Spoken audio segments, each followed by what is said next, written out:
Honorable आपको Speaker, बोलने का मौका दूंगा बजट के बाद, माननीय वित्त मंत्री जी। Honorable Speaker, I present the budget for the year 2021-2022. As introduction, Honorable Speaker, the preparation of this budget was undertaken in circumstances like never before. We knew of calamities that have affected a country or a region within a country. But what we have endured with COVID-19 through 2020 is sui generis.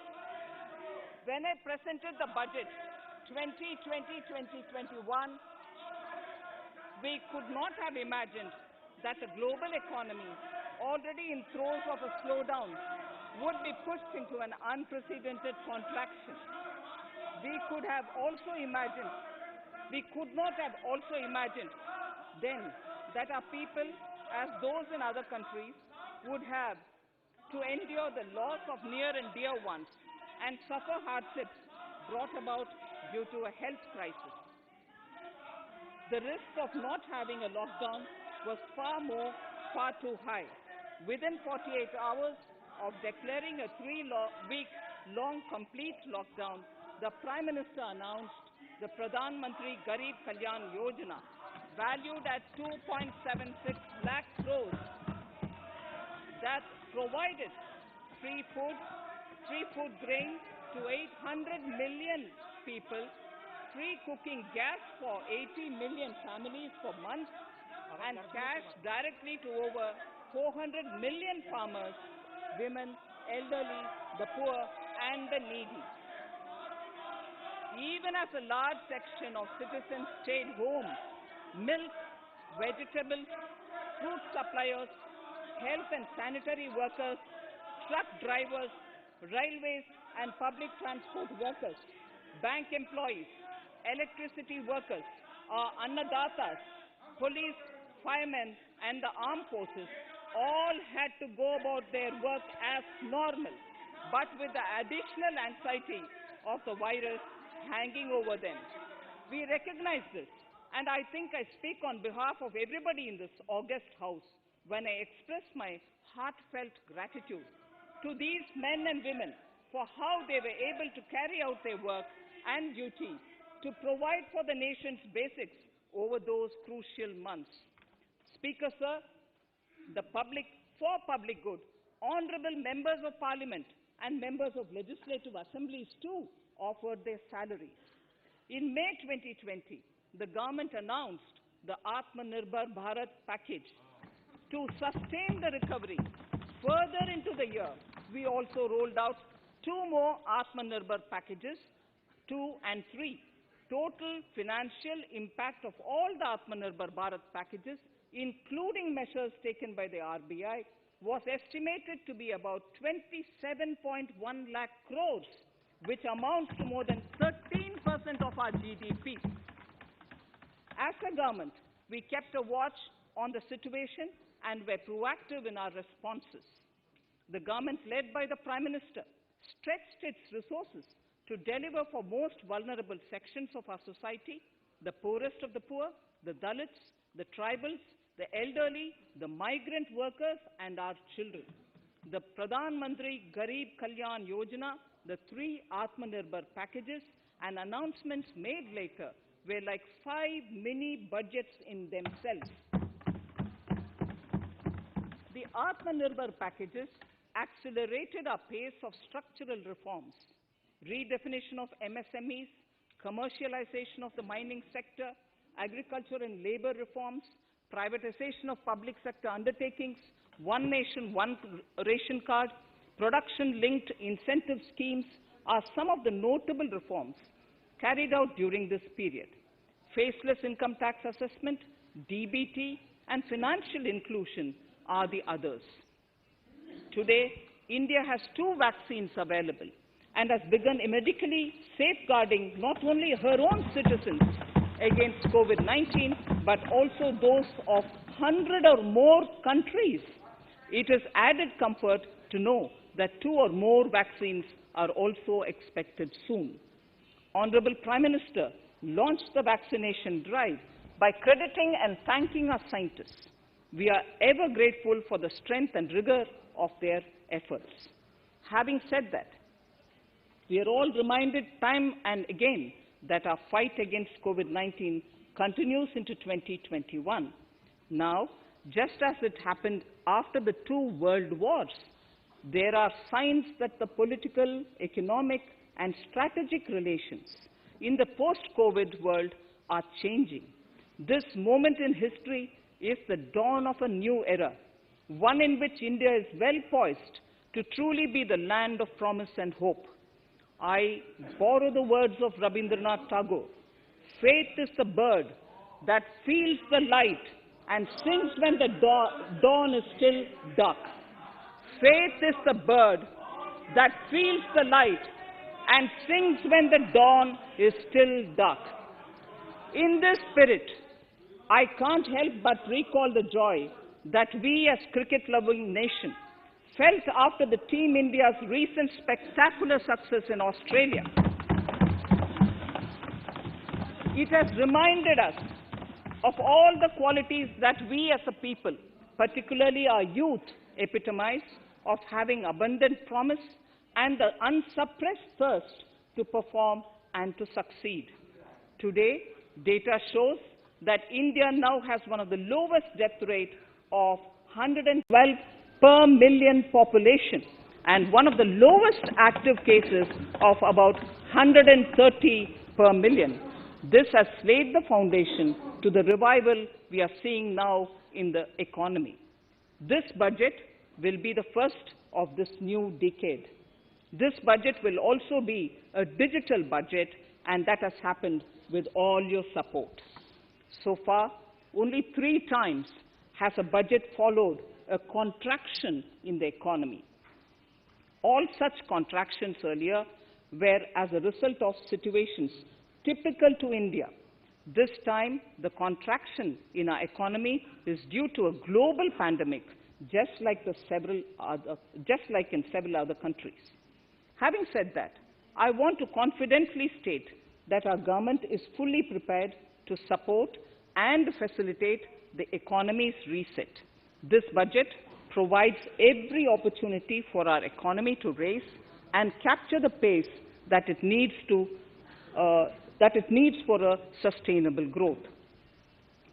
2021 is the year of many important milestones for our history. I mention a few of these. It is the 75th year of independence, 60 years of Goa's accession to India, 50 years of the 1971 India-Pakistan War. It will be the year of the 8th census of independent India. It will also be India's turn at the BRICS presidency, the year for our Chandrayaan-3 mission, and the Haridwar Mahakumbh.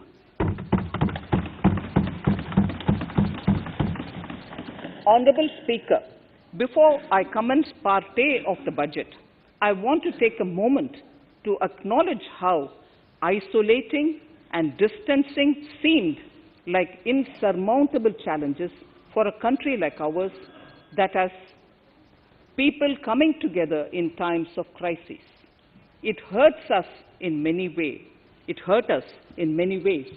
I bow my head in respect to every citizen for the endurance shown in facing what was an undeniably a tough year for all our physical and mental well-being. Part A. In Part A, I wish to lay a vision for Aatmanirbhar Bharat. Aatmanirbhar Bharat or Aatmanirbharta is not a new idea. Ancient India was largely self-reliant and equally a business epicenter of the world. Aatmanirbhar Bharat is an expression of the 130 crore Indians who have full confidence in their capabilities and skills. We are already part of international groupings such as the G20 and the BRICS, the Coalition for Disaster Resilient Infrastructure, and the International Solar Alliance are realities today due to India's efforts.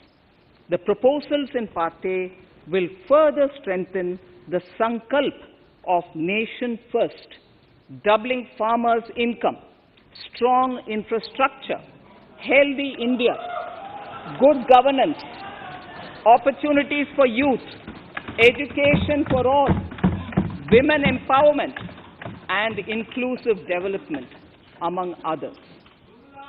Additionally, also on the path to fast implementation are the 13 promises we had made in the budget of 2015-16, which were to materialize during the Amrit Mahotsav of 2022 on the 75th year of our independence.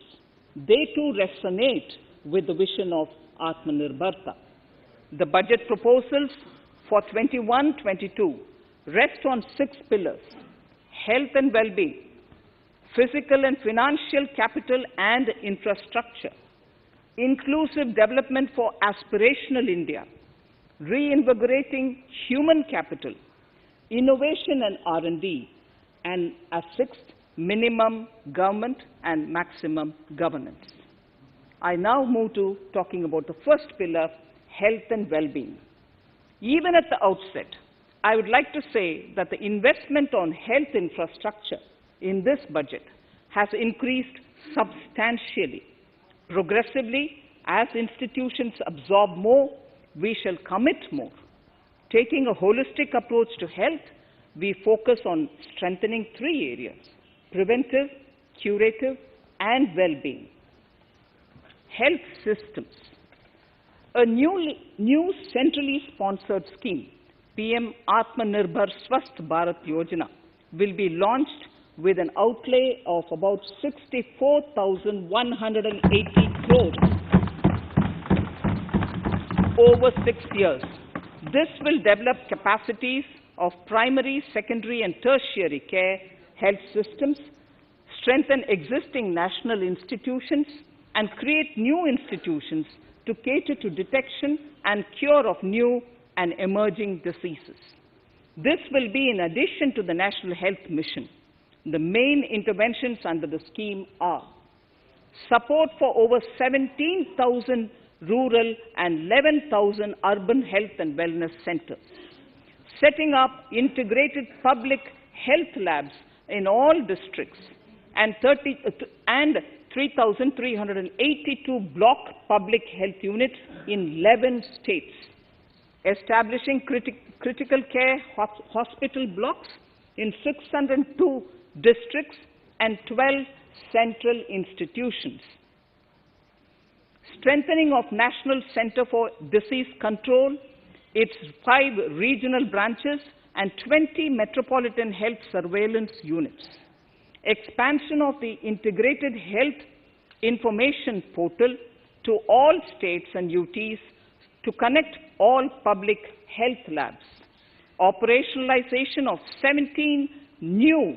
public health units, and strengthening of 33 existing public health units at points of entry, that is, at 32 airports, 11 seaports, and 7 land crossings, setting up of 15 health emergency operation centers and 2 mobile hospitals, and setting up of a National Institution for One Health, a regional research platform for WHO, World Health Organization, Southeast Asia Region Office, 9 biosafety level 3 laboratories, and 4 regional national institutes for virology. Nutrition. To strengthen nutritional content, delivery, outreach, and outcome, we will merge the Supplementary Nutrition Program and the Poshan Abhiyan and launch the Mission Poshan 2.0. We shall adopt an intensified strategy to improve nutritional outcomes across 112 aspirational districts. Universal coverage of water supply. The World Health Organization has repeatedly stressed the importance of clean water, sanitation, and clean environment as a prerequisite to achieving universal health. The Jal Jeevan Mission Urban will be launched.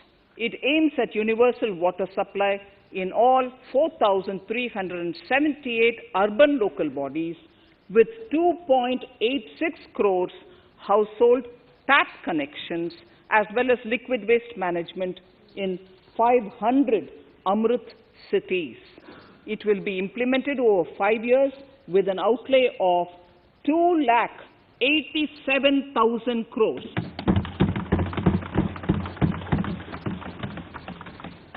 Swachh Bharat and Swasth Bharat. For further Swachhata of urban India, we intend to focus on complete fecal sludge management and wastewater treatment, source segregation of garbage, reduction in single-use plastic, reduction in air pollution by effectively managing waste from construction and demolition activities, and bioremediation of all legacy dump sites. The Urban Swachh Bharat Mission 2.0 will be implemented with a total financial allocation of 1,41,678 crores over a period of 5 years from 2021. Clean air. To tackle the burgeoning problem of air pollution, I propose to provide an amount of 2,217 crores of rupees for 42 urban centers with a million-plus population in this budget. Scrapping policy. We are separately announcing, Honorable Speaker, a voluntary vehicle scrapping policy to phase out old and unfit vehicles. This will help in encouraging fuel-efficient, environment-friendly vehicles, thereby reducing vehicular pollution and oil import bills. Vehicles would undergo fitness tests in automated fitness centers after 20 years in case of personal vehicles and after 15 years in case of commercial vehicles. Details of the scheme will be separately shared by the ministry. Vaccines. The pneumococcal vaccine, a made-in-India product, is presently limited to only 5 states. It will be rolled out across the country. This will avert more than 50,000 child deaths annually. Honorable Speaker, I have provided 35,000 crores of rupees for COVID-19 vaccines in this year 21-22. I am committed to provide further funds if required. So the budget outlay for health and well-being is 2,23,846 crores in this BE 21-22, as against the BE of only 94,452 crores, and it marks an increase of 137%. The details of the same are at Annexure 1 of the speech. Honorable Speaker, I now move to the second pillar, physical and financial capital and infrastructure. Aatmanirbhar Bharat, production-linked incentive schemes are things which I would like to place an emphasis. For a $5 trillion economy, our manufacturing sector has to grow in double digits on a sustained basis. Our manufacturing companies need to become an integral part of global supply chains, possess core competence and cutting-edge technology. To achieve all of the above, PLI schemes to create manufacturing global champions for an Aatmanirbhar Bharat have been announced for 13 sectors. For this, the government has committed nearly 1.97 lakh crores over 5 years starting this financial year. This initiative will help bring scale and size in key sectors, create and nurture global champions, and provide jobs to our youth. Textiles. To enable the textile industry to become globally competitive, attract large investments, and boost employment generation, a scheme of mega investment textiles park will be launched in addition to the PLI schemes. This will create world-class infrastructure with plug-and-play facilities to create global champions in exports. 7 textile parks will be established over 3 years. Infrastructure. The National Infrastructure Pipeline, which I announced in December 2019, is the first of its kind. Whole of government exercise ever undertaken by Government of India. The NIP was launched with 6,835 projects. The project pipeline has now expanded to 7,400 projects. Around 217 projects worth rupees 1.10 lakh crores under some key infrastructure ministries have been completed. The NIP is a specific target which this government is committed to achieving over the coming years. It will require major increase in funding from both the government and the financial sector. In this budget, I propose to take concrete steps to do this in 3 ways. Firstly, by creating the institutional structures. Secondly, by a big thrust on monetizing assets. And thirdly, by enhancing the share of capital expenditure in central and state budgets. Infrastructure needs long-term debt financing. A professionally managed development financial institution is necessary to act as a provider, enabler, and catalyst for infrastructure financing. Accordingly, I shall introduce a bill to set up a development financial institution.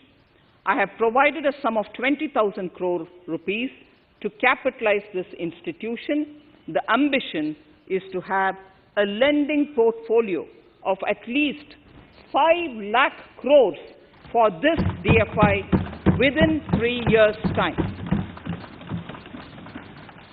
Debt financing of InvITs and rates by foreign portfolio investors will be enabled by making suitable amendments in the relevant legislations. This will further ease access of finance to InvITs and rates, thus augmenting funds for infrastructure and real estate sectors. Asset monetization. Monetizing operating public infrastructure. Monetizing operating public infrastructure assets is a very important financing option for new infrastructure construction. A national monetization pipeline of potential brownfield infrastructure assets will be launched. An asset monetization dashboard will also be created for tracking the progress and to provide visibility to investors. Some important measures in the direction of monetization are National Highways Authority of India and the PGCIL each have sponsored one InvIT that will attract international and institutional investors. 5 operational roads with an estimated enterprise value of 5,000 crores of rupees are being transferred to the NHAI InvIT. Similarly, transmission assets of value 7,000 crores will be transferred to the PGCIL InvIT. Railways will monetize dedicated freight corridor assets for operations and maintenance after commissioning. The next lot of airports will be monetized for operations and management concessions. Other core infrastructure assets that will be rolled out under the asset monetization programs are NHAI operational toll roads, 2 transmission assets of PGCL, 3 oil and gas pipelines of GAIL, Gas Authority of India Limited, IOCL and HPCL, airports Authority of India airports in Tier 2 and 3 cities, other railway infrastructure assets, warehousing assets of CPSE, such as the Central Warehousing Corporation and NAFED, among others, and sports stadiums. Sharp increase in capital budget. In the BE 2020-21, we had provided for 4.12 lakh crores for capital expenditure. It was our effort that in spite of resource crunch, we should spend more on capital, and we are likely to end this year at around 4.39 lakh crores, which I have provided in the RE of 2020-2021. For 21-22, I propose a sharp increase in capital expenditure and thus have provided 5.54 lakh crores, which is 34.5% more than the BE of 2020-2021. Of this, I have kept a sum of more than 44,000 crores in the budget head of the Department of Economic Affairs to be provided for projects, programs, or departments that show good progress in capital expenditure and are in need of further funds. Over and above this expenditure, we would also be providing more than 2 lakh crores to states and autonomous bodies for their capital expenditure. We will also work out specific mechanisms to nudge states to spend more of their budget on creation of infrastructure.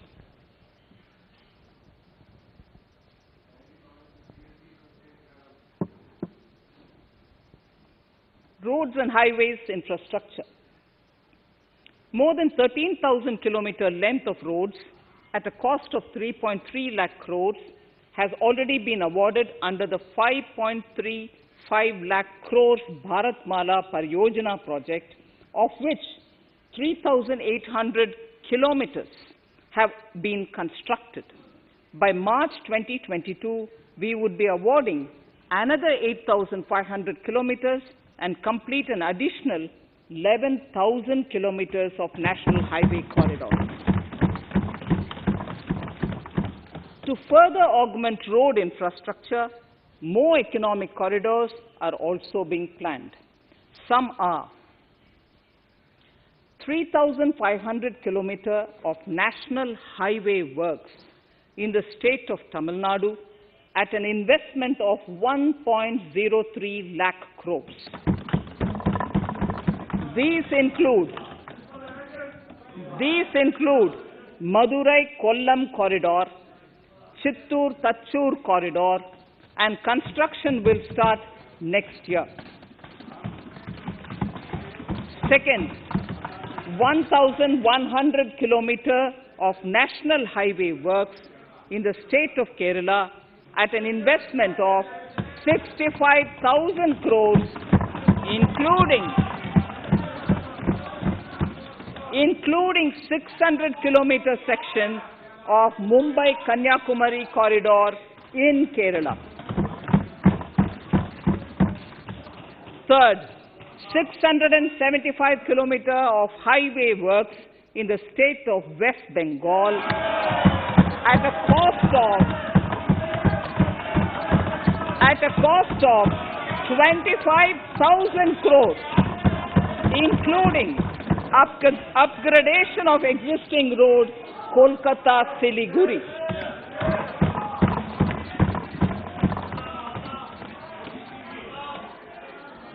National highway works of around 19,000 crores are currently in progress in the state of Assam. Further works of more than 34,000 crores covering more than 1,300 kilometers of national highways will be undertaken in the state in the coming 3 years.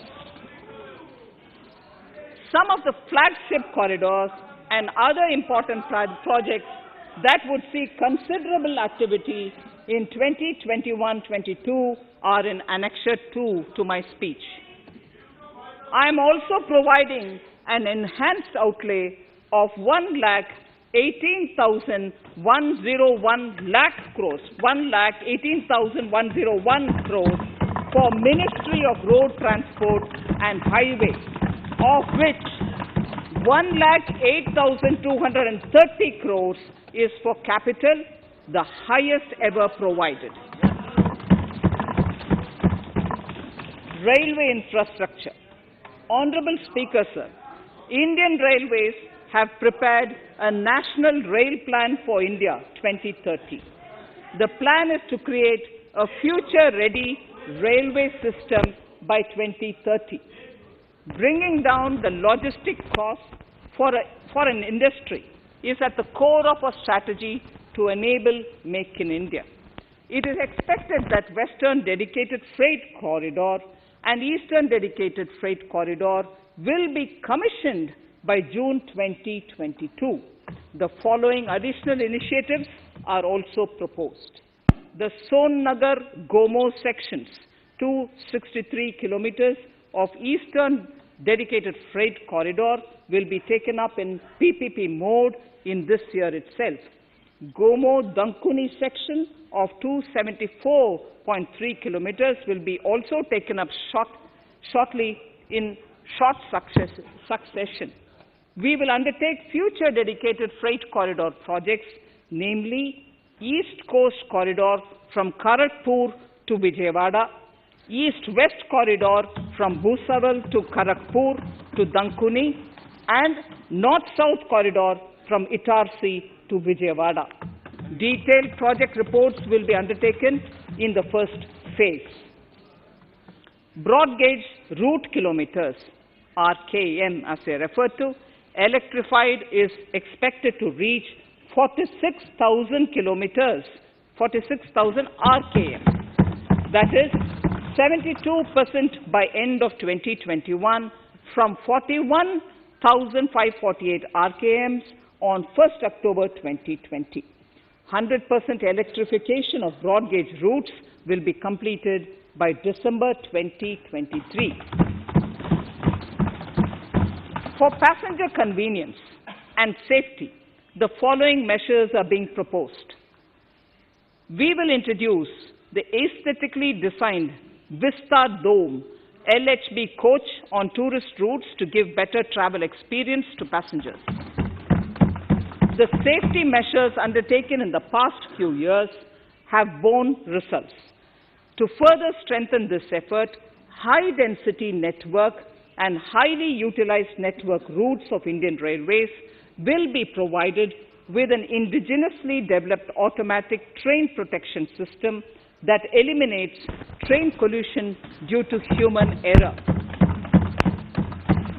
I am providing a record sum of 1,10,055 crores for railways, of which 1,07,100 crores is for capital expenditure only.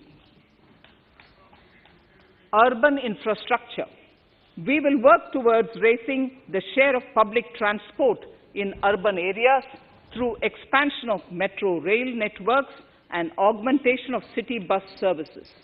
A new scheme will be launched at a cost of 18,000 crores to support augmentation of public bus transport services. The scheme will facilitate deployment of innovative PPP models to enable private sector players to finance, to acquire, to operate, and to maintain over 20,000 buses. The scheme will boost the automobile sector, provide fillip to economic growth, create employment opportunities for our youth, and enhance ease of mobility for urban residents. A total of 702 kilometers of conventional metro is operational, and another 1,016 kilometers of metro and RRTS is under construction in 27 cities. Two new technologies, that is Metro Light and Metro Neo, will be deployed to provide metro rail systems at much lesser cost, with same experience, convenience and safety in Tier 2 cities and peripheral areas of Tier 1 cities also. Central counterpart funding will be provided to Kochi Metro Railway Phase 2 of 11.5 kilometer at a cost of 1,957.05 crores. Chennai Metro Railway Phase 2 of 118.9 kilometers at a cost of 63,246 crores. Bengaluru Metro Railway Project Phase 2A and 2B of 58.19 kilometers at a cost of 14,788 crores. Nagpur Metro Rail Project Phase 2 and Nashik Metro at a cost of 5,976 crores and 2,092 crores respectively. Power infrastructure.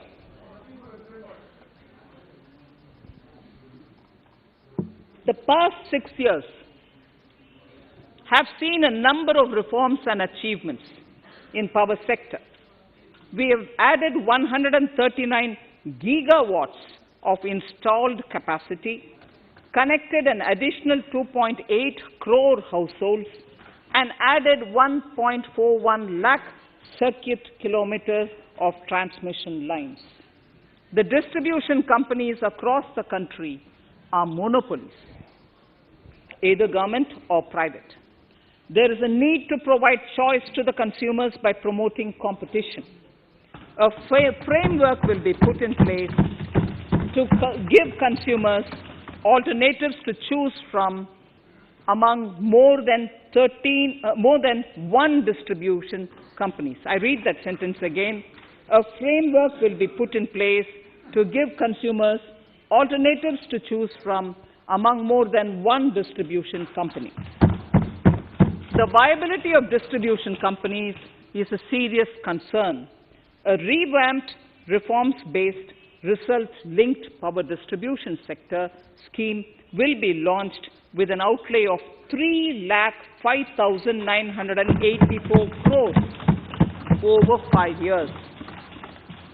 The scheme will provide assistance to DISCOMs for infrastructure creation, including prepaid smart metering, feeder separation, upgradation of systems, etc., tied to financial improvements.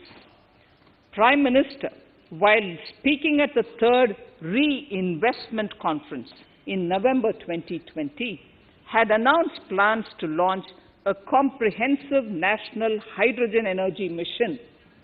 It is now proposed to launch a hydrogen energy mission in 2021-22 for generating hydrogen from green power sources.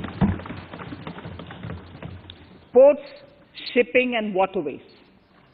Major ports will be moving from managing their operational services on their own to a model where a private partner will manage it for them. For the purpose, 7 projects worth more than 2,000 crores will be offered by the major ports on private-public partnership mode in FY 21-22. A scheme for promoting flagging of merchant ships in India will be launched by providing subsidy support to Indian shipping companies in global tenders floated by ministries and CPSCs. An amount of 1,624 crores will be provided over 5 years. This initiative will enable greater training and employment opportunities for Indian seafarers, besides enhancing Indian companies' share in global shipping. India has enacted Recycling of Ships Act in 2019 and acceded to the Hong Kong International Convention. Around 90 ship recycling yards at Alang in Gujarat have already achieved HKC compliant certificates. Efforts will be made to bring more ships to India from Europe and Japan. Recycling capacities of around 4.5 million light displacement ton LDT will be doubled by 2024. This is expected to generate an additional 1.5 lakh jobs for our youth. Petroleum and natural gas. Our government has kept fuel supplies running across the country without interruption during the COVID-19 lockdown period. Taking note of the crucial nature of the sector in people's lives, the following key initiatives are being announced. 1. Ujjwala scheme, which has benefited 8 crore households, will be extended to cover 1 crore more beneficiaries. We will add 100 more districts in next 3 years to the city gas distribution network. A gas pipeline project will be taken up in the Union Territory of Jammu and Kashmir. An independent gas transport system operator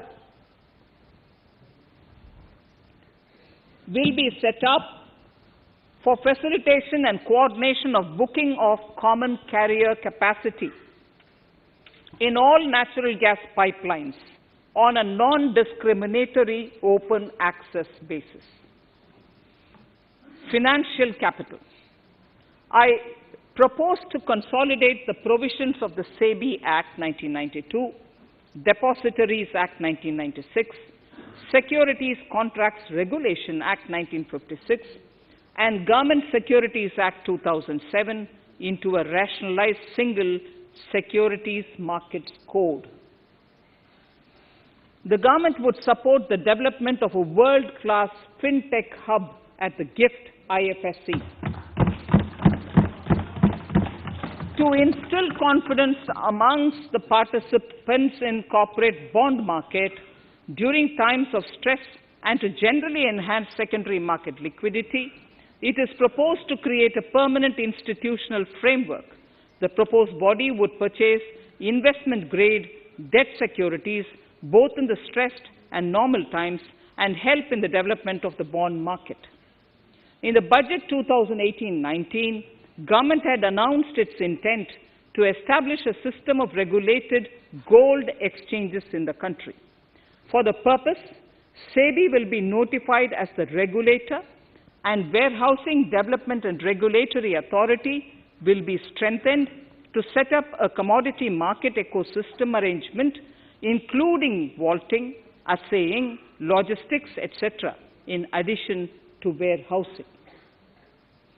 Towards investor protection, I propose to introduce an investor charter as a right of all financial investors across all financial products. To give a further boost to the non-conventional energy sector, I propose to provide additional capital infusion of 1,000 crores to Solar Energy Corporation of India and 1,500 crores to Indian Renewable Energy Development Agency. I propose to amend the Insurance Act 1938 to increase the permissible FDI limit from 49% to 74% in insurance companies and allow foreign ownership and control with safeguards. Under the new structure, the majority of directors on the board and key management persons would be resident Indians, with at least 50% of directors being independent directors and specified percentage of profits being retained as general reserve. Stressed asset resolution by setting up a new structure. The high level of provisioning by public sector banks of their stressed assets calls for a measure to clean up the bank books.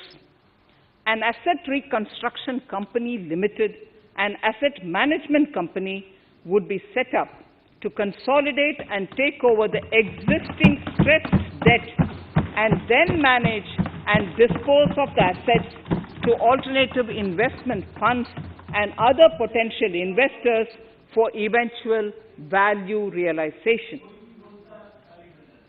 Recapitalization of PSB.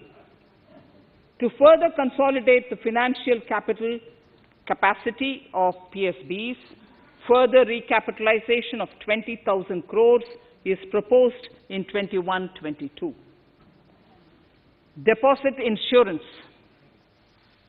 Last year, government had approved an increase in the deposit insurance cover from 1 lakh rupees to 5 lakhs for bank customers.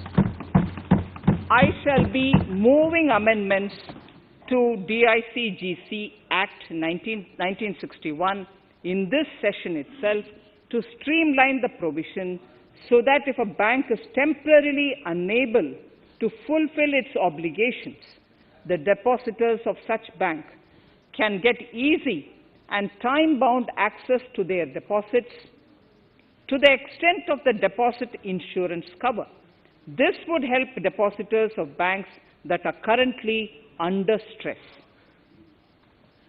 To improve credit discipline, while continuing to protect the interests of small borrowers, for NBFCs with minimum asset size of 100 crores, the minimum loan size eligible for debt recovery under the Securitization and Reconstruction of Financial Assets and Enforcement of Security Interests, Frbm Act 2002, it is proposed to be reduced from the existing level of 50 lakhs to 20 lakhs. Company matters. The decriminalization of the procedural and technical compoundable offences under Companies Act 2013 is now complete. I now propose to take up decriminalization of the Limited Liability Partnerships Act 2008. Honourable Speaker, I propose to revise the definition under the Companies Act 2013 for small companies by increasing the threshold for paid-up capital from not exceeding 50 lakh to not exceeding 2 crores and turnover from not exceeding 2 crores to not exceeding 20 crores. This will benefit more than 2 lakh companies in easing their compliance requirements. As a further measure which directly benefits startups and innovators, I propose to incentivize the incorporation of one-person companies by allowing one-person companies to grow without any restriction on paid-up capital and turnover, allowing their conversion into any other type of company at any time, reducing the residency limit for an Indian citizen to set up an one-person company from 182 days to 120 days, and allow also non-resident Indians to incorporate OPCs in India. This will be a big boost for startups. To ensure faster resolution of cases, the NCLT framework will be strengthened, e-court system shall be implemented, and alternate methods of debt resolution and special framework for MSMEs shall be introduced. During the coming fiscal, we will be launching data analytics, artificial intelligence, machine learning-driven MCA 2.1 version to MCA 21 version 3.0. MCA 21 version 3.0. This version 3.0 will have additional modules for e-scrutiny, e-adjudication, e-consultation, and compliance management. Disinvestment and strategic sale. In spite of COVID-19, we have kept working towards strategic disinvestment. A number of transactions, namely BPCL, Air India, Shipping Corporation of India, Container Corporation of India, IDBI Bank, Bharat Earth Movers Limited, Pavan Hans, Neelachal Ispat Nigam Limited, among others, would be completed in 21-22.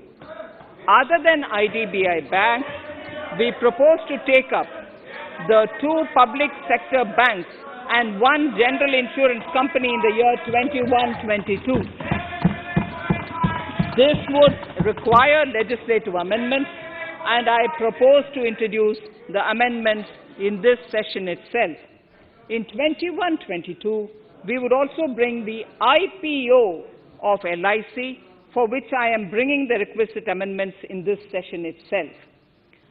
In the Aatmanirbhar package, I had announced that we will come out with a policy of strategic disinvestment of public sector enterprises. I'm happy to inform the House that the government has the government has approved the said policy. The policy provides a clear roadmap for disinvestment in all non-strategic and strategic sectors. We have kept 4 areas that are strategic, where bare minimum CPSEs will be maintained and rest privatized. In the remaining sectors of all CPSEs will be privatized. The main highlights of the policy are mentioned in Annexure 3. To fast forward the disinvestment policy, I'm asking NITI to work out on the next list of centre public sector companies that would be taken up for strategic disinvestment. To similarly incentivize states to take to disinvestment of their public sector companies, we will work out an incentive package of central funds to states. Idle assets will not contribute to Aatmanirbhar Bharat. The non-core assets largely consist of surplus land with government ministries and departments and public sector enterprises. Monetizing of land can either be by way of direct sale or concession or by similar means. This requires special abilities, and for this purpose, I propose to use a special purpose vehicle in the form of a company that would carry out this activity. In order to ensure timely completion of closure of sick or loss-making CPSEs, we will introduce a revised mechanism that will ensure timely closure of such units. I have estimated 1,75,000 crores as receipts from disinvestment in BE 21-22.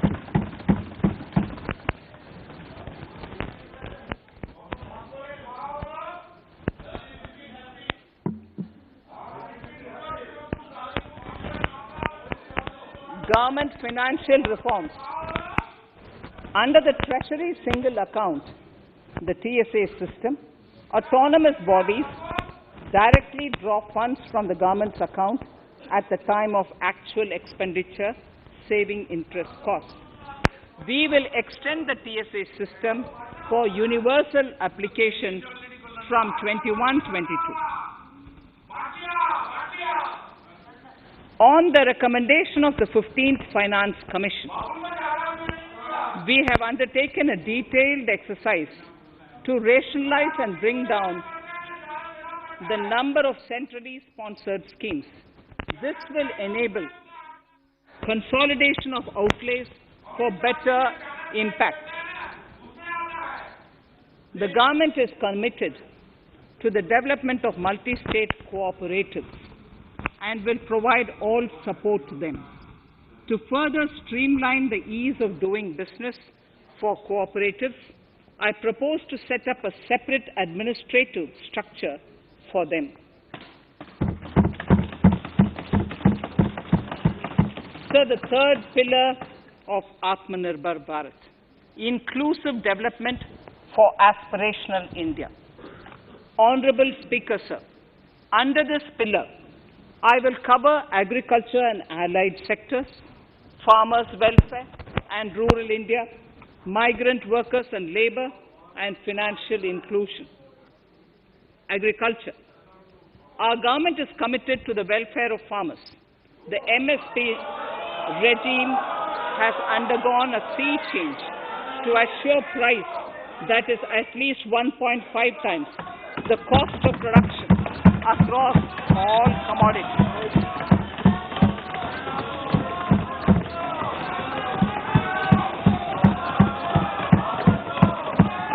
The procurement has also continued to increase at a steady pace.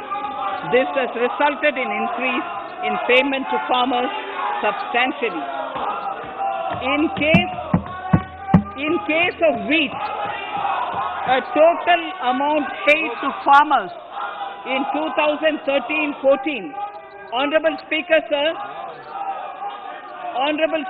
sir, the data that I give now is important for all honorable members to kindly hear. In case of wheat, the total amount paid to farmers in 2013-14 was 33,874 crores. In 2019-20, it was 62,802 crores.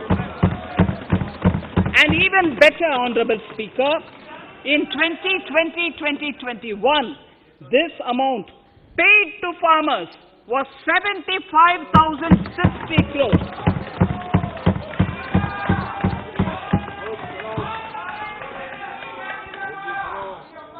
Honorable Speaker, again an important fact, the number of wheat growing farmers that were benefited increased in 2020-21 to 43.36 lakhs compared to 35.57 lakhs in 2019-20. That much of an increase within 1 year. For paddy, again an important data. For paddy, the amount paid in 2013-14 was 63,928 crores. In 2019-20, this increased to 1,41,930 crores. Even better, in 2020-2021, this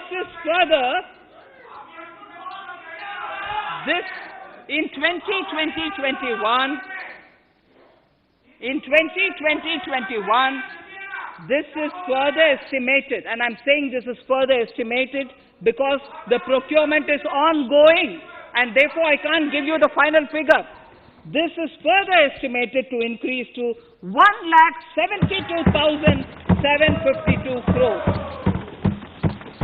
The number of farmers benefited increased from 1.24 crores in 2019-20 to 1.54 crores in 2020-21.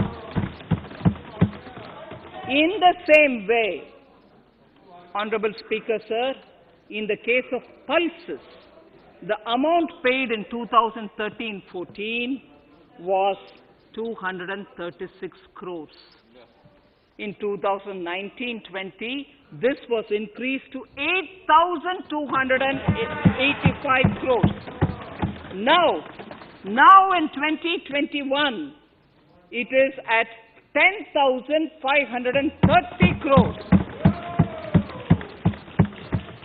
More than 40 times increase from 2013-14.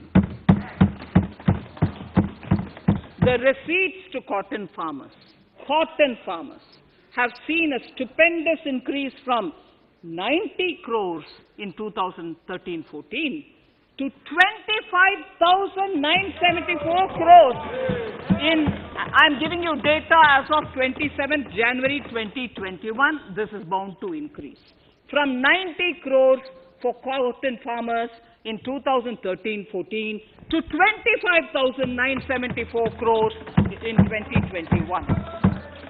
All the details in complete narration is available in Annexure 4 to my speech. Early this year, Honorable Prime Minister had launched the Swamitva scheme. Under this, a record of rights is being given to property owners in villages. Up till now, about 1.80 lakh property owners in 1,241 villages have been provided cards. I propose during 21-22 to extend this to cover all states and union territories. To provide adequate credit to our farmers, I have enhanced the agricultural credit target to 16.5 lakh crores in this year. We will focus on ensuring increased credit flow to animal husbandry, Pashupalan, dairy, and to Matsyakar, to the fisheries. We are enhancing the allocation to the Rural Infrastructure Development Fund from 30,000 crores to 40,000 crores. The Micro Irrigation Fund, with a corpus of 5,000 crores, has been created under NABARD. I propose to double it by augmenting it by another 5,000 crores. To boost value addition in agriculture and allied products and their exports, the scope of Operation Green Scheme that is presently applicable to only tomatoes, onions, and potatoes will be enlarged to include 22 perishable crops. Around 1.68 lakh crore farmers, around 1.68 crore farmers are registered, and 1.14 lakh crores of rupees trade value has been carried out through e-NAMs, the National Agricultural Market. Keeping in view the transparency and the competitiveness that e-NAM has brought into the agricultural market, 1,000 more mandis will be integrated with e-NAM. Honorable Speaker, sir, with all this, the Agricultural Infrastructure Fund would be made available to the APMCs for augmenting their infrastructure facilities.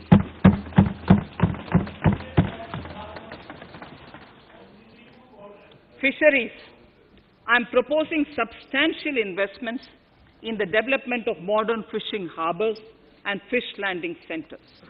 To start with, 5 major fishing harbors, Kochi, Chennai, Visakhapatnam, Paradip, and Petua Ghat, will be developed as hubs for economic activity. We will also develop inland fishing harbors and fish landing centers along the banks of rivers and waterways. Seaweed farming is an emerging sector with potential to transform the lives of coastal communities. It will provide large-scale employment and additional incomes.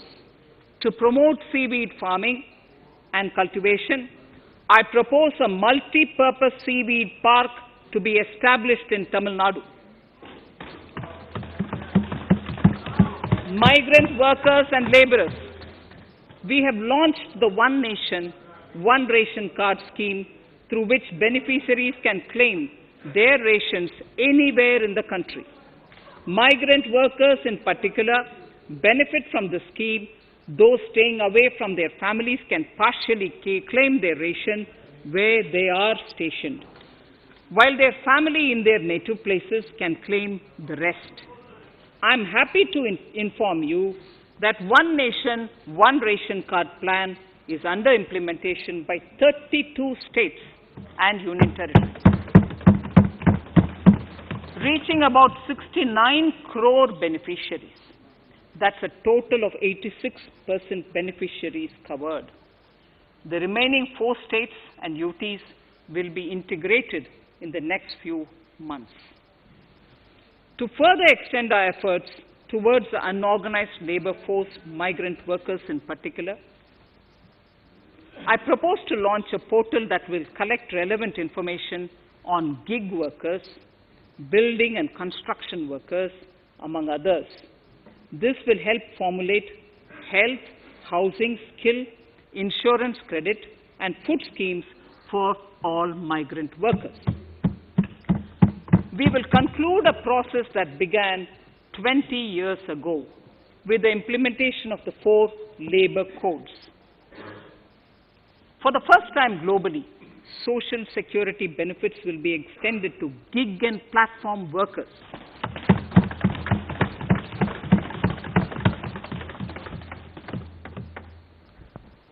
Minimum wages will apply to all categories of workers, and they will all be covered by the Employees State Insurance Corporation. Women will be allowed to work in all categories and also in the night shifts with adequate protection. At the same time, compliance burden on employers will be reduced with a single registration and licensing and online returns. Financial inclusion. To further facilitate credit flow under the scheme of Stand Up India for the scheduled castes and scheduled tribes and also women, I propose to reduce the margin money requirement from 25% to 15% only, and to also include loans for activities in allied sectors, in allied activities in agriculture. We have taken a number of steps to support the MSME sector. In this budget, I have provided 15,700 crores to this sector, more than double of the last year's BE. Honorable Speaker, sir, I now go to the fourth pillar, reinvigorating human capital. The national education policy announced recently has had good reception. In school education, more than 15,000 schools will be qualitatively strengthened to include all components of the national education policy. They shall emerge as exemplar schools in their regions, hand-holding and mentoring other schools to achieve the ideals of policy. 100 new Sainik schools will be set up in partnership with NGOs, private schools, and states. Higher education. In Budget 2019-20, I had mentioned about the setting up of a higher education commission in India. We would be introducing the legislation this year to implement the same. It will be an umbrella body having 4 separate vehicles for standard setting, accreditation, regulation, and funding. Many of our cities have various institutions, universities, and colleges supported by the Government of India. Hyderabad, for example, has about 40 major institutions. In 9 such cities, we will create a formal umbrella structure so that these institutions can have better synergy while also retaining their internal autonomy. A glue grant will be set aside for this purpose. For accessible higher education in Ladakh, I propose to set up a central university in Leh.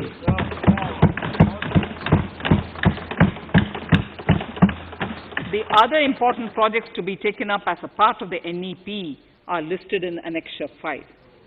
Scheduled caste and scheduled tribes welfare.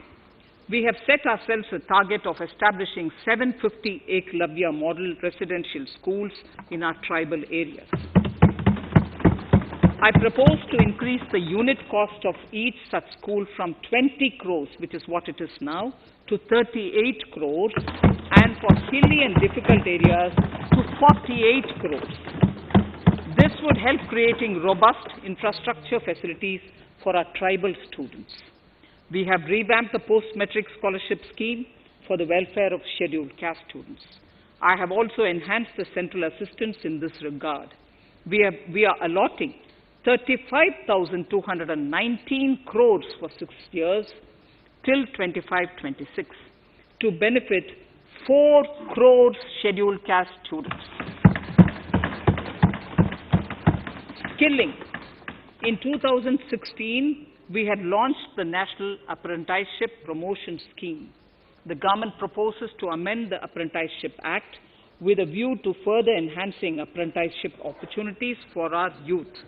We will realign the existing scheme of National Apprenticeship Training Scheme for providing post-education apprenticeship, training of graduates and diploma holders in engineering.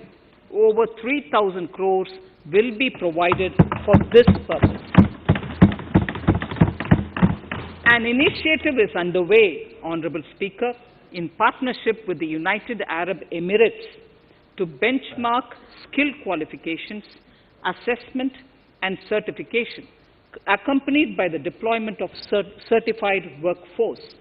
We also have a collaborative intertraining program between India and Japan to facilitate transfer of Japanese industrial and vocational skills, techniques, and knowledge. We will take forward this initiative with many more countries also.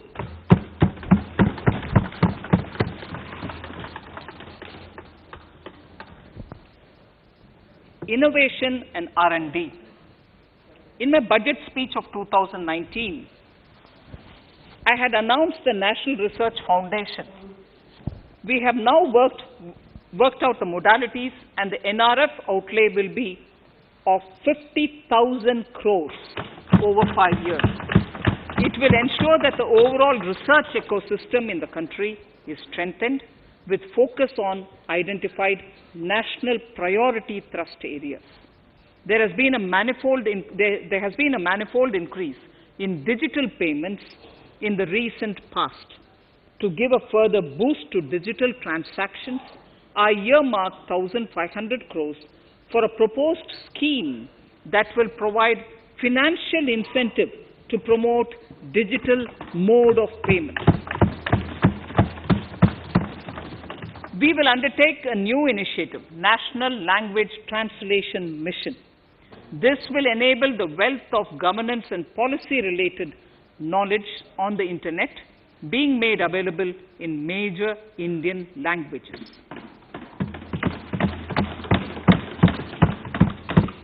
The new Space India Limited, a PSU, under the Department of Space, will execute the PSLV CS-51 launch, carrying the Amazonia satellite from Brazil, along with a few smaller Indian satellites. As part of the Gaganyaan mission activities, 4 Indian astronauts are being trained on generic spaceflight aspects in Russia. The first unmanned launch is slated for December 2021. Our oceans are a storehouse of living and non-living resources. To better understand this realm, we will launch a deep ocean mission with a budget outlay of more than 4,000 crores over 5 years. This mission will cover deep ocean survey exploration and projects for the conservation of deep sea biodiversity. I come to the 6th pillar, Honorable Speaker, minimum government, maximum governance. Honorable Speaker, sir, this is the last of the 6 pillars. This will outline plans for reforms in one of our core principles of minimum government, maximum governance. We have taken a number of steps to bring reforms in tribunals in the last few years for speedy delivery of justice.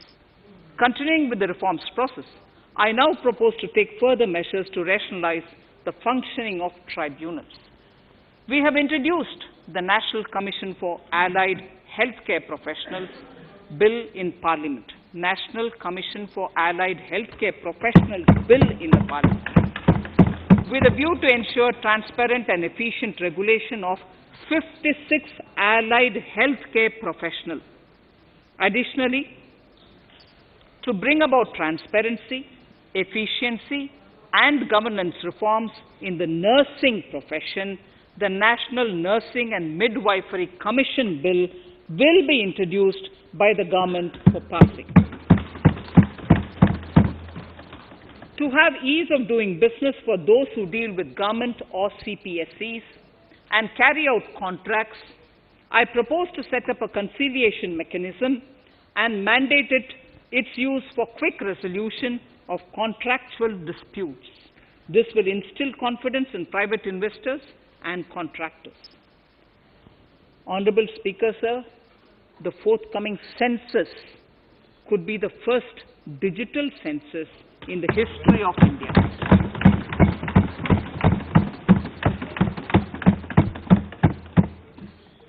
For this monumental milestone marking task, I have allocated 3,768 crores in this year, 21-22. Honorable Speaker, Goa is celebrating the Diamond Jubilee year of the state's liberation from Portuguese rule. From the Government of India's side, I propose to grant 300 crores to the Government of Goa for the celebration. I propose to provide 1,000 crores for the welfare of tea workers, especially women and children in Assam and West Bengal. A special scheme will be devised for the same.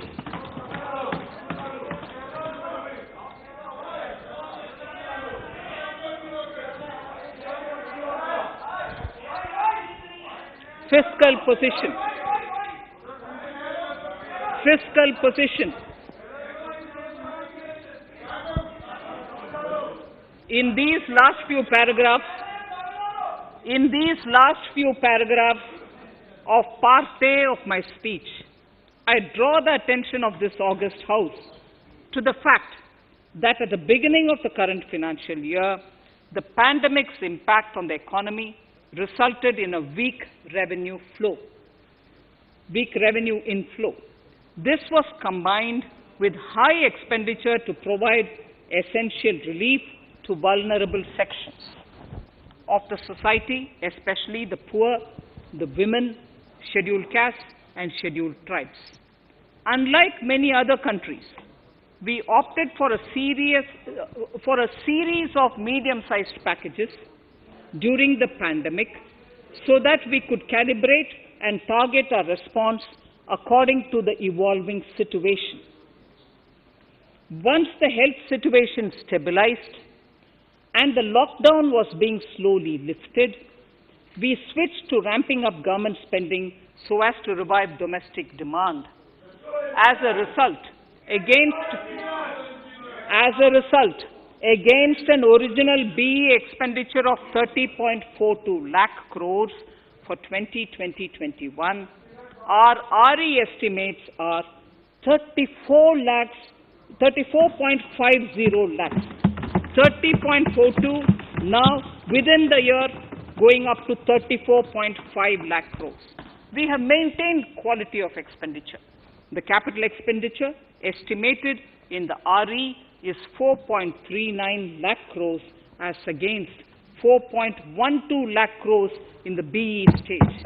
So the beginning of the year we had marked only 4.12 lakh, whereas it is 4.39 lakh crores as we end the year.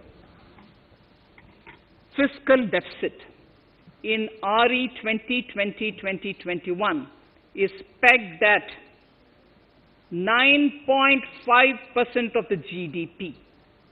Fiscal deficit in RE 2020-2021 is pegged at 9.5% of GDP.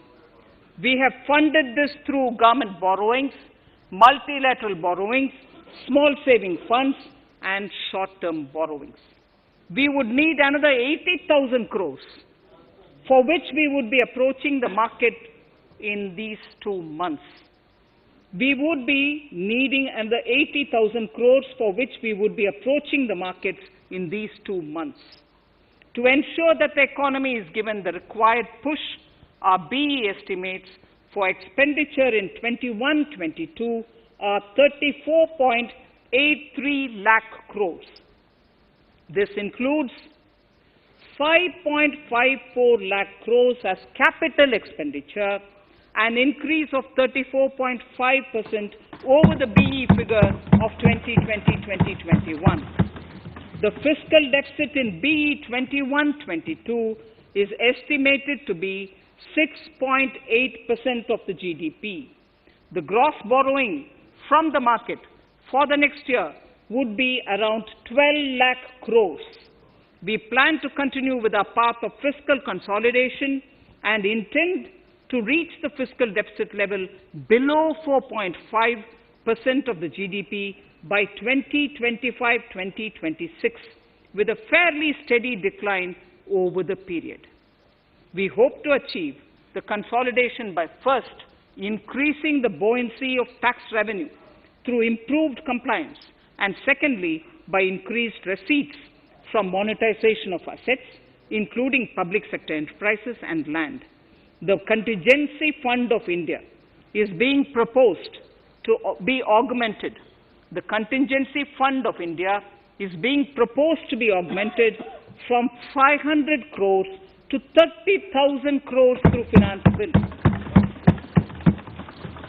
In accordance with the views of the 15th Finance Commission, we are allowing a normal ceiling of net borrowing for the states at 4% of GSDP for the year 21-22. A portion of this ceiling will be earmarked to be spent on incremental capital expenditure. Additional borrowing ceiling of 0.5% of the GSDP will also be provided subject to conditions. States will be expected to reach a fiscal deficit of 3% of GSDP by 2023-24 as recommended by the 15th Finance Commission. In the July 2019-20 budget, I introduced the Statement 27 on extra budgetary resources.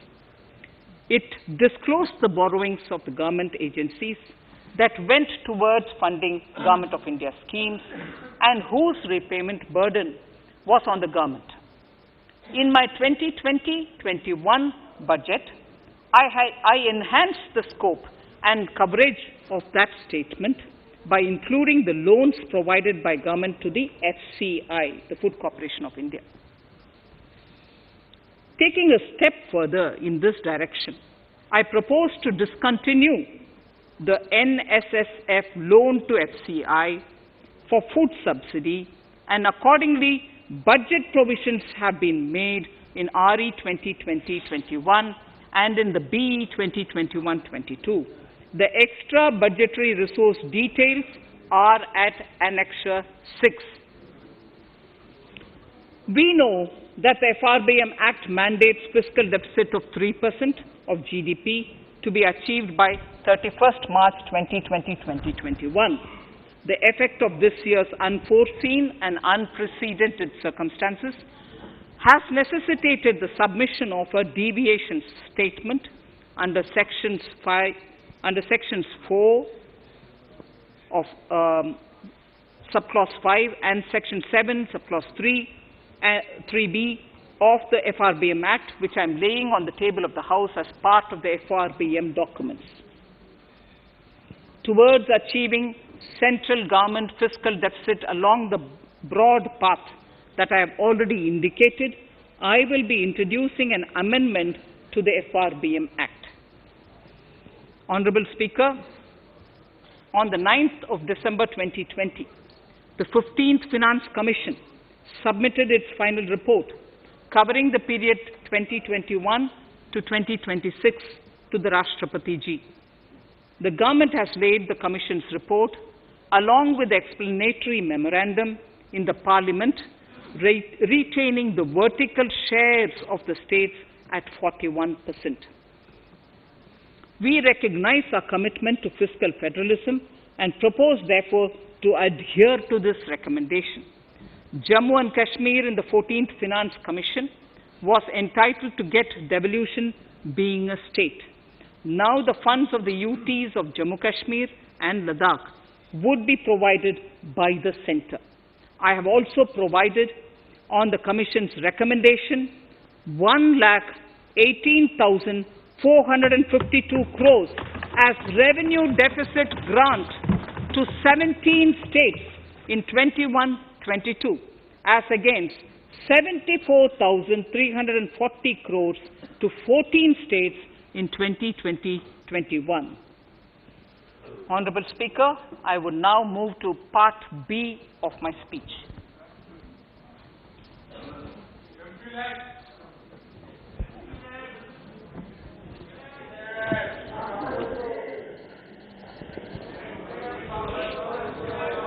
Honorable Speaker, the world is facing a serious challenge of the pandemic and its aftershock.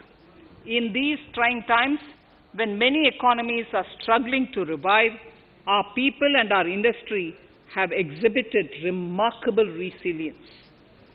As I mentioned already, post-pandemic, a new world order seems to be emerging, one in which Asia is poised to occupy a prominent position, and India will have a leading role therein. In this scenario, our tax system has to be transparent, efficient, and should promote investments and employment in our country. At the same time, it should put minimum burden on our taxpayers. I borrow the words of Thiruvalluvar, the saint. Yetralum, Eatalum, Kathalum, Katha Vaguthalum, Nalla Valladarasu. A king or a ruler is the one who creates and acquires wealth, protects and distributes it for common good. Tirukkural. Direct tax proposals. Keeping this in mind, the words of Tirukkural, our government introduced a series of reforms in the direct tax system for the benefit of our taxpayers and the economy. Few months prior to the pandemic, in order to attract investments, we slashed our corporate tax rate to make it among the lowest in the world. The dividend distribution tax too was abolished. The burden of taxation on small taxpayers was eased by increasing rebates. In 2020, the return filers saw a dramatic increase to 6.48 crores from 3.31 crores in 2014. In the direct tax administration, we had recently introduced the faceless assessment and faceless appeal. I now seek to take further steps to simplify the tax administration, ease compliance, and reduce litigation. Relief to senior citizens. I begin my direct tax proposals by offering my pranam to our senior citizens. Many of them, despite having foregone several basic necessities of their own, have strived to build our nation. Now in the 75th year of independence of our country, when we continue our endeavor with renewed vigor, we shall reduce compliance burden on our senior citizens who are 75 years of age and above. For senior citizens who only have pension and interest income, I propose exemption from filing their income tax returns.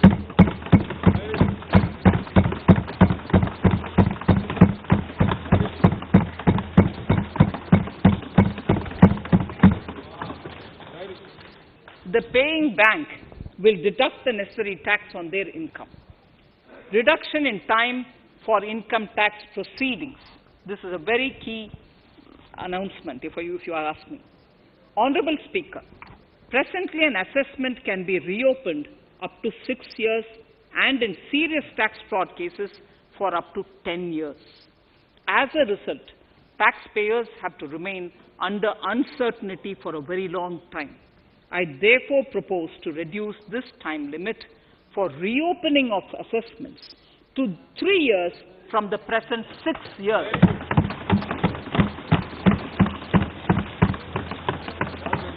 In serious tax evasion cases too, only where there is evidence of concealment of income of 50 lakh or more in a year. In serious tax evasion cases too, only where there is evidence of concealment of income of 50 lakh or more in a year can the assessment be reopened up to 10 years. Even this reopening can be done only after the approval of the Principal Chief Commissioner, the highest level of Income Tax Department. Setting up the Dispute Resolution Committee. Honorable Speaker, it has been the resolve of this government to reduce litigation, which mars the present taxation system. The government came out with the Direct Taxation Vivad Se Vishwas scheme to give taxpayers an opportunity to settle long-pending disputes and be relieved to further strain on their time and resources. The response from taxpayers has been the best ever as over 110,000 taxpayers have already opted to settle tax disputes of over 85,000 crores under the scheme. To further reduce litigation for small taxpayers, I propose to constitute a dispute resolution committee for them, which will be faceless to ensure efficiency, transparency, and accountability. Anyone with a taxable income up to 50 lakh and disputed income up to 10 lakh shall be eligible to approach the committee. Faceless IT-AT. For ease of compliance and to reduce discretion, we are committed to make the taxation processes faceless. The government has already introduced faceless assessment and appeal this year. The next level of income tax appeal is the Income Tax Appellate Tribunal. I now propose to make this tribunal faceless. We shall establish a national faceless Income Tax Appellate Tribunal Center. All communication between the tribunal and the appellant shall be electronic. Where personal hearing is needed, it shall be done through video conferencing. Relaxations to NRI. When non-resident Indians return to India, they have issues with respect to their accrued incomes in their foreign retirement accounts. This is usually due to mismatch in taxation period. They also face difficulties in getting credit for Indian taxes in foreign jurisdictions. I propose to notify rules for removing their hardship of double taxation. Exemption from audit. Currently, if your turnover exceeds 1 crore, you have to get your accounts audited. In February 2020 budget, I had increased the limit for tax audit to 5 crores for those who carry out 95% of their transactions digitally. To further incentivize digital transactions and to reduce compliance burden, I propose to increase this limit for tax audit for such persons from 5 crores to 10 crores. Relief for dividend. In the previous budget, I had abolished the dividend distribution tax in order to incentivize investment. Dividend was made taxable in the hands of shareholders. Now, in order to provide ease of compliance, I propose to make dividend payment to rate and InvIT exempt from TDS. Further, as the amount of dividend income cannot be estimated correctly by the shareholders for paying advance tax, I propose to provide that advance tax liability on dividend income shall arise only after the declaration or payment of dividend. Also, for the foreign portfolio investors, I propose to enable deduction of tax on dividend income at lower treaty rate. Attracting foreign investment into infrastructure sector. In the last budget, for attracting foreign investment in the infrastructure sector, we had granted 100% tax exemption, subject to certain conditions, to foreign sovereign wealth funds and pension funds on their income from investment in Indian infrastructure. We have noticed that few of such funds are facing difficulties in meeting some of the conditions. In order to ensure that a large number of funds invest in India, I propose to relax some of these conditions relating to prohibition on private funding, restriction on commercial activities, and direct investment in infrastructure. In order to allow funding of infrastructure by issue of zero-coupon bonds, I propose to make notified infrastructure debt funds eligible to raise funds by issuing tax-efficient zero-coupon bonds. Affordable housing.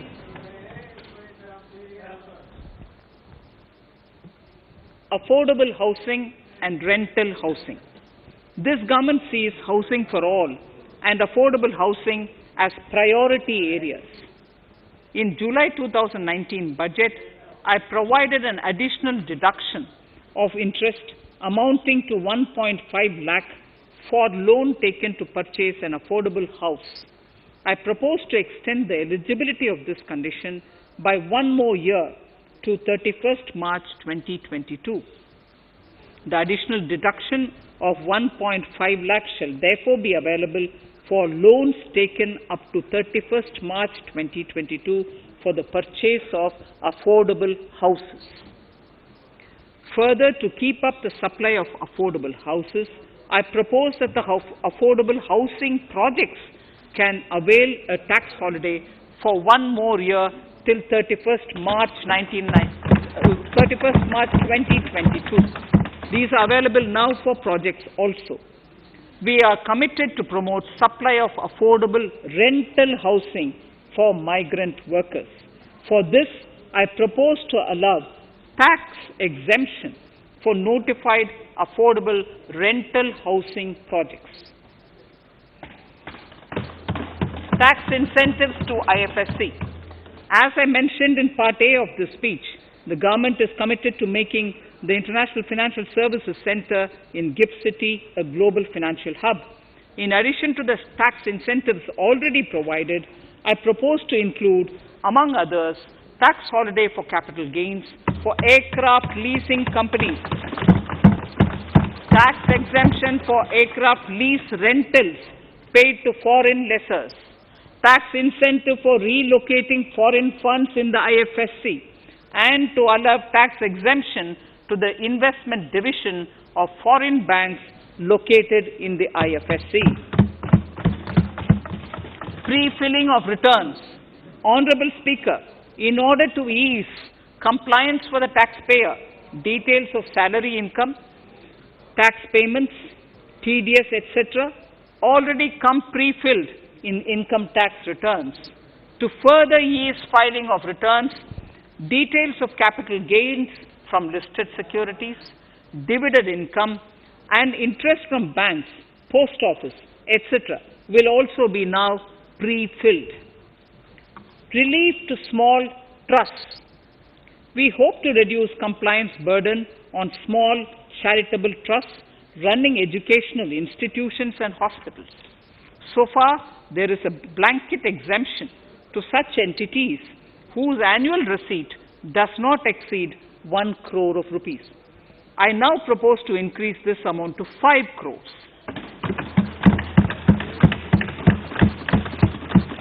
Labor welfare. We have noticed that some employers deduct the contribution of employees toward provident funds, superannuation funds, and other social security funds, but do not deposit these contributions within the specified time. For these employees, this means a loss of interest or income. In cases where an employer later becomes financially unviable, non-deposit results in a permanent loss for the employees. In order to ensure that employees' contributions are deposited on time, I reiterate that the late deposit of employees' contribution by the employer will not be allowed as deduction to the employer.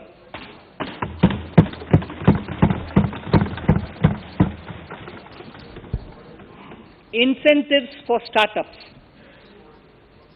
In order to incentivize startups in the country, I propose to extend the eligibility for claiming tax holiday for startups by 1 more year, till 31st March 2022.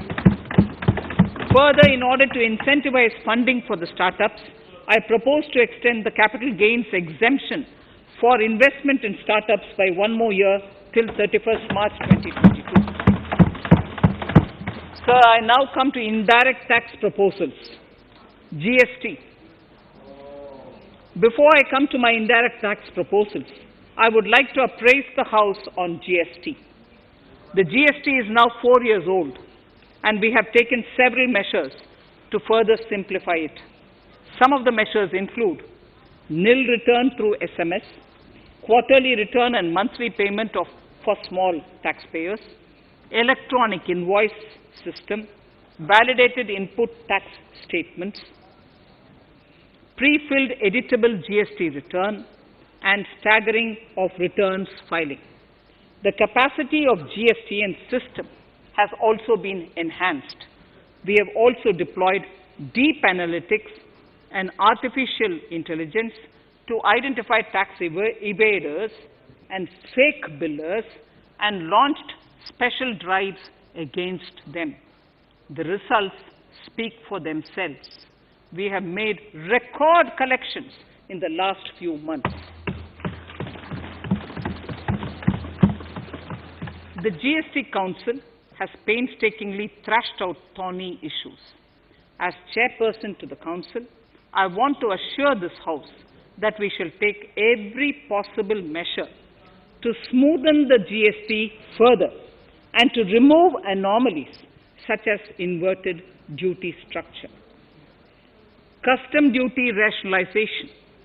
Our custom duty policy should have the twin objective of promoting domestic manufacturing and helping India get on to global value chain and export better. The thrust now has to be on easy access to raw materials and exports of value-added products. Towards this, last year, we started overhauling the customs duty structure, eliminating 80 outdated exemptions. I also thank everyone who responded overwhelmingly to a crowdsourcing call for suggestions on this revamp. I now propose to review more than 400 old exemptions this year. I repeat, I now propose to review more than 400 old exemptions this year. We will conduct this through extensive consultations, and from 1st October 2021, we will put in place a revised customs duty structure free of distortions. I also propose that any new customs duty exemptions, therefore, henceforth will have validity up to 31st March, following 2 years from the date of the issue. Electronic and mobile phone industry. Domestic electronic manufacturing has grown rapidly. We are now exporting items like mobiles and chargers. For greater domestic value addition, we are withdrawing a few exemptions on part of chargers and sub-parts of mobiles. Further, some parts of mobiles will move from nil rate to a moderate 2.5%. Iron and steel. MSMEs and other user industries have been severely hit by a recent sharp rise in iron and steel prices. Therefore, we are reducing customs duty uniformly to 7.5% on semis, flats, and long products of non-alloy, alloy, and stainless steels. To provide relief to metal recyclers, mostly MSMEs, I am exempting duty on steel scrap for a period up to 31st March 2022. Further, I am also revoking ADD and CVD on certain steel products. Also, to provide relief to copper recyclers, I am reducing duty on copper scrap from 5% to 2.5%. Textiles. The textile sector generates employment and contributes significantly to the economy. There is a need to rationalize duties on raw material inputs to man-made textiles. We are now bringing nylon chain on par with polyester and other man-made fibers. We are uniformly reducing the BCD rates on caprolactam, nylon chips, nylon fiber, and yarn to 5%. This will help the textile industry, MSMEs, and also overall exports. Chemicals. We have calibrated customs duty rates on chemicals to encourage domestic value addition and to remove inversions. Apart from other items, we are reducing customs duty on naphtha to 2.5% to correct inversion. Gold and silver presently attract a basic customs duty of 12.5%. Since the duty was raised from 10% in July 19, prices of precious metals have risen sharply. To bring it closer to previous levels, we are rationalizing customs duty on gold and silver. Renewable energy. In Part A, we have already acknowledged that solar energy has huge promise for India. To build up domestic capacity, we will notify a phased manufacturing plan for solar cells and solar panels. At present, to encourage domestic production, we are raising duty on solar inverters from 5% to 20% and on solar lanterns from 5% to 15%. Capital equipment and auto parts. There is immense potential in manufacturing heavy capital equipment domestically. We will comprehensively review the rate structure in due course. However, we are revising duty rates on certain items immediately. We propose to withdraw exemptions on tunnel boring machine. It will attract a customs duty of 7.5% and its parts a duty of 2.5%. We are raising customs duty on certain auto parts to 15% to bring them on par with general rate on auto parts. MSME products. We are proposing certain changes to benefit MSMEs. We are increasing duty from 10 to 15% on steel screws and plastic builder wares. On prawn feed, we increase it from 5 to 15%. We are rationalizing exemption on import of duty-free items as an incentive to exporters of garments, leather, and handicraft items. Almost all of these items are made domestically by our MSMEs. We are withdrawing exemption on imports of certain kinds of leathers as they are domestically produced in good quantity and quality, mostly by MSMEs. We are also raising customs duty on finished synthetic gemstones to encourage domestic processing. Agriculture products to benefit farmers. We are raising customs duty on cotton from nil to 10%, on raw silk and silk yarn from 10 to 15%. We are also withdrawing end-use-based concession on denatured ethyl alcohol. Currently, rates are being uniformly calibrated to 15% on items like maize, bran, rice bran, oil cake, and animal feed additives. There is an immediate need to improve agricultural infrastructure so that we produce more while also conserving and processing agricultural output efficiently. This will ensure enhanced remuneration for our farmers. To earmark resources for this purpose, I propose an agricultural infrastructure and development cess on a small number of items.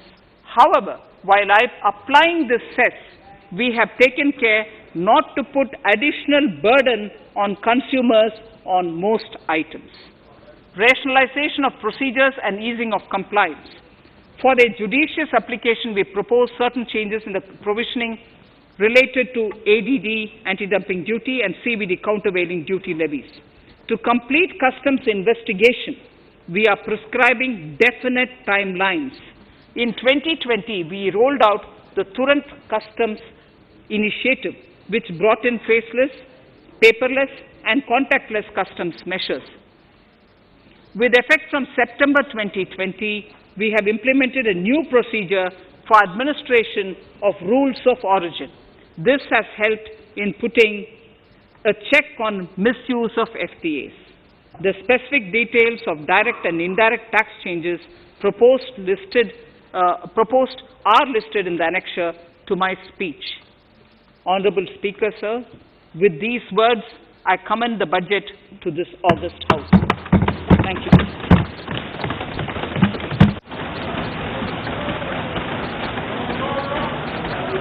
Item number 1, माननीय मंत्री जी, item number 1.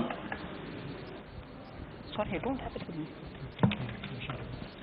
Sir, I wish to place on table the 15th Finance Commission report.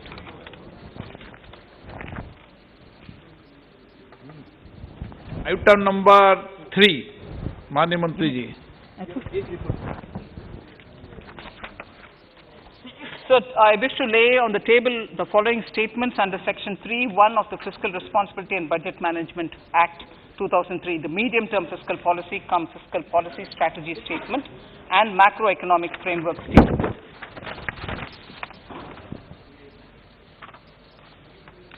Item number 4. So I wish to seek your permission to move for leave to introduce the Finance Bill 2021. प्रश्न ये कि विधेयक को पुनर्स्थापित करने की अनुमति प्रदान की जाए। जो सदस्य इसके पक्ष में हाँ कहें, जो सदस्य इसके विरोध में ना कहें। मेरे विचार में निर्णय हाँ वालों के पक्ष में हुआ, हाँ वालों के पक्ष हुआ। माननीय मंत्री जी विधेयक को पुनर्स्थापित करें।